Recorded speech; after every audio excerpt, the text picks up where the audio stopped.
Hello students, मैं अजीज़ बोहरा आप सभी का अपना वाला यूट्यूब चैनल में स्वागत करता हूं। इस वीडियो से और यूट्यूब से मेरी जो भी अर्निंग होगी या जो अर्निंग हो रही है उसका 10% गरीब बच्चों को फ्री एजुकेशन प्रोवाइड करने में किया जाएगा, तो सपोर्ट करते रहिए। तो आज हम 11th class physics chapter number 9 mechanical properties of solids का टॉपिक पढ़ेंगे, इलास्टिक मॉड्यूलाई एंड यंग्स मॉड्यूलस। इस टॉपिक को मैं बहुत ही अच्छे से, बहुत ही इजी वे में एक्सप्लेन करने वाला हूं, इसलिए इस वीडियो को पूरा देखिएगा। और अगर अभी तक आप लोगों ने हमारे चैनल को सब्सक्राइब नहीं किया है तो चैनल को सब्सक्राइब कर लीजिए, बेल आइकन को भी प्रेस कर दीजिएगा ताकि नए वीडियोस की नोटिफिकेशन आपको समय पर मिलते रहे।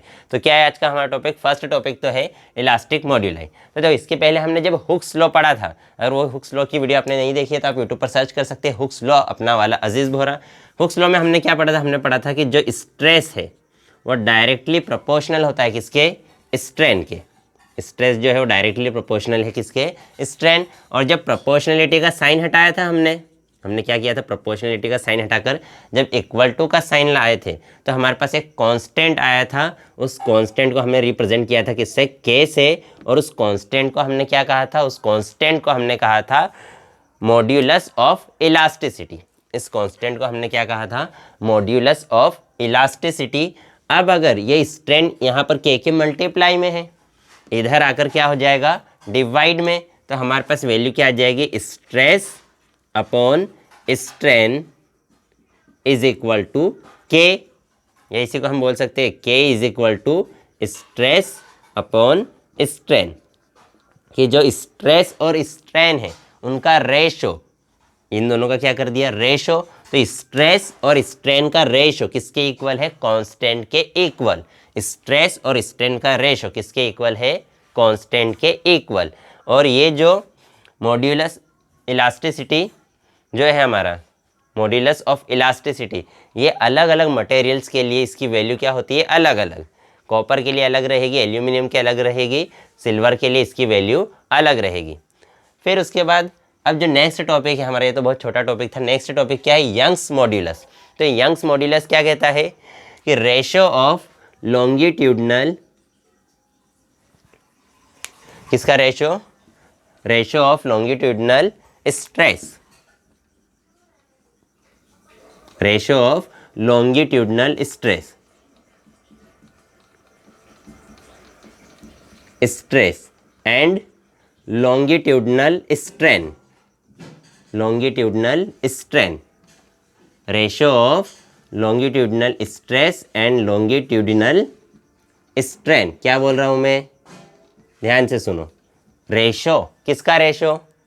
Of longitudinal stress and longitudinal strain is called modulus, Young's modulus, and it is denoted by Y. हमने क्या कहा कि लॉन्गिट्यूडनल स्ट्रेस और लॉन्गिट्यूडनल स्ट्रेन, इन दोनों का जो रेशो है, इन दोनों के रेशो को ही हमने क्या कहा? Young's modulus. और उसको हमने किससे रिप्रेजेंट किया? वाई से। अब जो लॉन्गिट्यूडनल स्ट्रेस है उसको हम रिप्रेजेंट करेंगे किससे? सिग्मा। लॉन्गिट्यूडनल स्ट्रेस को हम किससे रिप्रेजेंट करेंगे? सिग्मा। और लॉन्गिट्यूडनल स्ट्रेन को हम किससे रिप्रेजेंट करेंगे? एप्साइलॉन। ये जो ई जैसा दिख रहा है इसे क्या पढ़ेंगे हम? एप्साइलॉन। तो y इज इक्वल टू क्या रहेगा? Sigma upon epsilon. y is equal to क्या रहेगा? Sigma upon epsilon. ठीक है। तो हमने क्या कहा? हमने कहा कि जो यंग मॉड्यूलस उसको किस टाइप से डिफाइन किया? उसको हमने कहा कि ratio of longitudinal strain and longitudinal strain. Ratio of longitudinal stress and longitudinal strain is a constant and it is called Young's modulus. और उसको रिप्रेजेंट किया y से। इस लॉन्गिट्यूडनल स्ट्रेस को सिग्मा से रिप्रेजेंट किया, लॉन्गिट्यूडनल स्ट्रेन को epsilon से रिप्रेजेंट किया, तो y इज इक्वल टू क्या आ गया? Sigma upon epsilon. अब देखो, जब हमने एक्सपेरिमेंटली देखा तो एक्सपेरिमेंटली हमने क्या देखा कि इस कोई अगर हमारे पास वायर है तो उसको हम स्ट्रेच करें या कंप्रेस करें। स्ट्रेच करें मतलब कौन सा स्ट्रेस रहेगा? Tensile stress. और उसको हम खींच रहे हैं, उसके लेंथ के अलोंग अगर उसे खींच रहे हैं तो कौन सा स्ट्रेस रहेगा? Tensile stress. और अगर हम कंप्रेस कर रहे हैं तो कौन सा स्ट्रेस रहेगा? Compressive stress. तो जो कंप्रेसिव स्ट्रेस है या टेंसाइल स्ट्रेस है, उन दोनों की वजह से जो स्ट्रेन आएगा वो अप्रोक्सीमेट कैसा रहेगा? इक्वल। अगर हम खींचे, अगर खींचने पर अगर हमने सपोज करो 1000 न्यूटन का फोर्स लगाया, कंसिडर कर लो 1000 न्यूटन का फोर्स लगाया, तो 1000 न्यूटन के फोर्स की वजह से अगर उसकी लेंथ में 1 सेंटीमीटर इंक्रीज हुई, अगर खींचने से 1 सेंटीमीटर इंक्रीज हो गई, तो अगर हम 1000 न्यूटन का फोर्स लगाकर अगर इसे कंप्रेस करेंगे तब भी लेंथ कितनी डिक्रीज होगी, 1 सेंटीमीटर ही डिक्रीज होगी। अगर 1000 न्यूटन का फोर्स लगाने से लेंथ कितनी इंक्रीज हुई, अगर हमने उसको खींचा तो लेंथ, खींचा मतलब कौन सा स्ट्रेस, टेंसाइल स्ट्रेस, और लेंथ कितनी इंक्रीज हो गई, 1 सेंटीमीटर। तो अगर हम 1000 न्यूटन के फोर्स से अगर उसे कंप्रेस करेंगे तब भी लेंथ कितनी कम होगी, 1 सेंटीमीटर। तो क्या कहा हमने कि टेंसाइल स्ट्रेस हो या फिर कौन सा कंप्रेसिव स्ट्रेस हो, उन दोनों के लिए स्ट्रेन, स्ट्रेन क्या है, fractional change in length. Strain क्या होता है, फ्रैक्शनल चेंज इन लेंथ। अब यहाँ पर ये लेंथ इंक्रीज भी हो सकती है, लेंथ डिक्रीज भी हो सकती है। डिक्रीज भी हुई तो उतनी ही होगी जितनी इंक्रीज होना चाहिए थी। तो फ्रैक्शनल चेंज इन लेंथ मतलब जो लॉन्गिट्यूडनल स्ट्रेन है वो क्या रहेगा, इक्वल रहेगा। इसीलिए हमने अलग अलग कंप्रेसिव स्ट्रेस और टेंसाइल स्ट्रेस ना लिखते हो, डायरेक्ट हमने क्या लिख दिया, लॉन्गिट्यूडनल स्ट्रेस। तो इन दोनों का रेशो क्या है, कांस्टेंट है, उसको हमने क्या कहा, यंग मॉड्यूलस। तो y is equal to sigma upon epsilon. तो अब हमें पता है कि सिग्मा क्या है, स्ट्रेस, और स्ट्रेस की ऐसा यूनिट क्या होती है, न्यूटन पर मीटर स्क्वायर। स्ट्रेस की ऐसा यूनिट क्या होती है, न्यूटन पर मीटर स्क्वायर।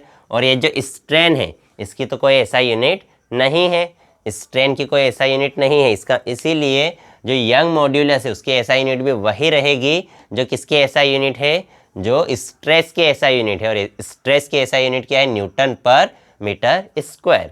इसी टाइप से जो स्ट्रेस है, स्ट्रेस का डायमेंशनल फॉर्मूला क्या है, ML-1 T-2। तो जो डायमेंशनल फॉर्मूला किसका है, स्ट्रेस का, वही डायमेंशनल फॉर्मूला किसका रहेगा, यंग मॉड्यूलस का। क्यों रहेगा, क्योंकि ये जो हमारा स्ट्रेन है इसका कोई डायमेंशनल फॉर्मूला भी नहीं है। इसीलिए जो ऐसा यूनिट किसकी है, स्ट्रेस की, वही ऐसा यूनिट किसकी रहेगी, यंग मॉड्यूलस की। जो डायमेंशनल फॉर्मूला किसका है, स्ट्रेस का, वही डायमेंशनल फॉर्मूला किसका रहेगा, यंग मॉड्यूलस का। क्योंकि ये जो सिग्मा है, ये जो स्ट्रेन है, इसका ना तो कोई ऐसा यूनिट है, ना ही इसका कोई डायमेंशनल फॉर्मूला है। अब यहाँ से हमें पता है सिग्मा, सिग्मा मतलब स्ट्रेस, स्ट्रेस किसका फॉर्मूला क्या होता है, F/A, फोर्स अपॉन एरिया। और एप्सिलॉन, एप्सिलॉन क्या होता है, लॉन्गिट्यूडनल स्ट्रेन। लॉन्गिट्यूडनल स्ट्रेन मतलब change in length upon original length. तो हमारे पास सिग्मा की वैल्यू है, हमारे पास एप्सिलॉन की वैल्यू है, तो इन दोनों की वैल्यू इस इक्वेशन में पुट कर देंगे। तो y इज इक्वल टू कितना आ जाएगा, एप्सिलॉन। एप्सिलॉन की स्पेस पर लिखेंगे हम F/A whole upon sigma. Sigma के स्पेस पर तो हमने क्या लिख दिया, सिग्मा, सॉरी मैंने कुछ गलत बोल दिया क्या, सिग्मा के स्पेस पर हम क्या लिखेंगे, F/A। तो इस सिग्मा के स्पेस पर मैंने लिख दिया F/A। फिर उसके अपॉन में क्या लिखा है, एप्सिलॉन। तो एप्सिलॉन की स्पेस पर हम क्या लिखेंगे, डेल L/L। तो एप्सिलॉन की स्पेस पर हम लिख देते हैं डेल L/L। अब यहाँ पर इन्वर्स मल्टीप्लिकेशन करना है, वो उसमें बच्चे बहुत कंफ्यूज हो जाते हैं। देखो कुछ भी नहीं है, ये जो ऊपर वाला होता है, ये मेन अपॉन के ऊपर वाली जो वैल्यू है उसको एज इट इज़ लिख दो। तो हमने लिख दिया F/A, ठीक है। और ये जो अपॉन के नीचे वाली वैल्यू है उसको उल्टा करके लिख दो, उसको क्या करो, उल्टा करके लिखो। तो L/डेल L। देखो ये F/A तो वैसा कि वैसा लिख दिया हमने, और ये जो अपॉन की नीचे वाली वैल्यू थी वो थी क्या, डेल L/L। उसको हम क्या करेंगे, उल्टा करके लिख देंगे। तो उल्टा करके हमने क्या लिखा, L/डेल L। तो ये y की वैल्यू आ गई। तो y का फॉर्मूला क्या बन गया हमारा, y is equal to FL/A del L। तो ये हमारे पास किसका फॉर्मूला आ गया, ये फॉर्मूला आ गया यंग्स मॉड्यूलस का। अब किसी ऑब्जेक्ट का, किसी मटेरियल का यंग मॉड्यूलस जितना ज़्यादा रहेगा, यंग मॉड्यूलस उसका जितना ज़्यादा रहेगा, वो मटेरियल उतना ही ज़्यादा इलास्टिक रहेगा। कोई अगर हमारे पास मटेरियल है, स्टील है, कॉपर है, एल्यूमिनियम है, तो उसका यंग मॉड्यूलस जितना ज़्यादा रहेगा वो इतना ही ज़्यादा इलास्टिक रहेगा। इलास्टिक रहेगा इसका मतलब हम अगर उस पर फोर्स लगाएंगे तो फोर्स की वजह से अपना साइज़ और शेप है उसमें चेंज का उतना ही ज़्यादा अपोज करेगा।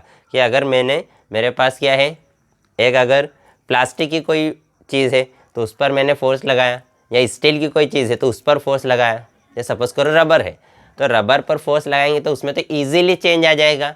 इसका मतलब उसका यंग मॉड्यूलस क्या है, कम है।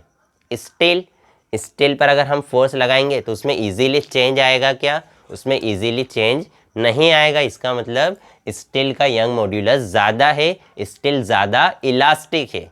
रबर कैसा है, कम इलास्टिक। इलास्टिक मतलब क्या, इलास्टिसिटी की डेफिनेशन क्या है कि जो अपने लेंथ में, अपने शेप में चेंज का जितना ज़्यादा अपोज करे। तो ज़्यादा अपोज कौन करेगा, रबर करेगा या स्टील करेगा, ज़्यादा अपोज स्टील करेगा। इसलिए स्टील क्या है, ज़्यादा इलास्टिक है। तो अब अगर हम किसकी कंपैरिजन करें, हम कंपैरिजन कर लेते हैं एल्यूमिनियम।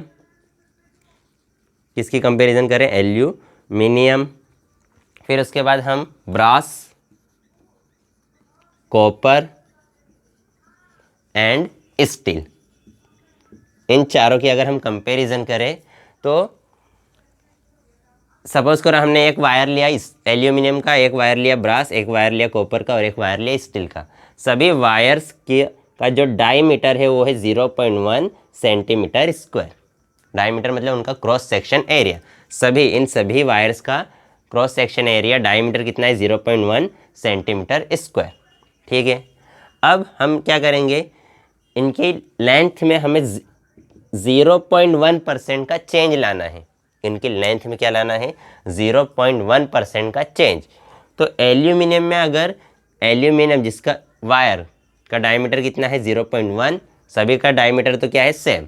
सभी में हमें चेंज की ऐसा लाना है सेम। इसमें भी 0.1%, इसमें भी 0.1%, इसमें भी किस चीज़ में चेंज लाना है, उसकी लेंथ में। उसकी लेंथ में चेंज लाना है, मतलब उसमें लॉन्गिट्यूडनल स्ट्रेन लाना है। तो उसके लिए हमें फोर्स अप्लाई करना पड़ेगा। तो एल्यूमिनियम के लिए तो हमें सिर्फ कितना फोर्स अप्लाई करना पड़ेगा, 690 न्यूटन। ब्रास के लिए हमें 900 न्यूटन फोर्स अप्लाई करना पड़ेगा। कॉपर के लिए हमें 1100 न्यूटन फोर्स अप्लाई करना पड़ेगा। और स्टील के लिए तो हमें कितना फोर्स अप्लाई करना पड़ेगा, स्टील के लिए हमें 2000 न्यूटन फोर्स अप्लाई करना पड़ेगा। तो सबसे ज़्यादा फोर्स किस पर अप्लाई करना पड़ रहा है, स्टील पर। स्टील अपने शेप में चेंज का ज़्यादा अपोज कर रहा है, इसलिए उस पर ज़्यादा फोर्स अप्लाई करना पड़ेगा। इसलिए स्टील क्या है, मोर इलास्टिक है। स्टील क्या है, more elastic as compare to copper, brass and aluminium. कि एल्यूमिनियम में तो हमने सिर्फ 690 न्यूटन का फोर्स अप्लाई किया तो ही उसकी लेंथ में कितना चेंज आ जाएगा, 0.1% का चेंज आ जाएगा। ब्रास में 900 न्यूटन का फोर्स अप्लाई करेंगे तो 0.1% का चेंज आ जाएगा। लेकिन स्टील में कितना फोर्स अप्लाई करना पड़ेगा, 200 न्यूटन का फोर्स अप्लाई करेंगे, तब जाके उसमें 0.1% का चेंज आएगा। और हमने क्या लिया है, सभी का शेप सेम लिया है। सभी का डायमीटर कैसा है, 0.1 सेंटीमीटर स्क्वायर।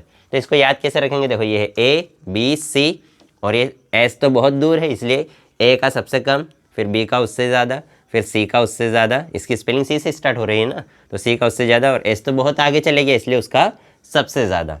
तो ये सबसे कम, फिर उससे ज़्यादा। तो इस टाइप से हमने इन चार के क्या याद कर लिए, इनके कि इन पर हमें कितना फोर्स अप्लाई करना पड़ेगा, इनका यंग मॉड्यूलस कितना है। ठीक है, क्लियर है सभी को, कोई डाउट तो नहीं है। तो आज की वीडियो में इतना ही। अगर कोई डाउट हो तो वो आप कमेंट में हमसे पूछ सकते हैं, कोई सजेशन हो तो भी कमेंट कर सकते हैं। नेक्स्ट वीडियो में हम नेक्स्ट टॉपिक पढ़ेंगे। अगर वीडियो पसंद आई हो तो लाइक कीजिएगा, अपने दोस्तों के साथ भी शेयर ज़रूर कर दीजिएगा, पसंद ना ही हो तो डिसलाइक कर दीजिएगा। बाय।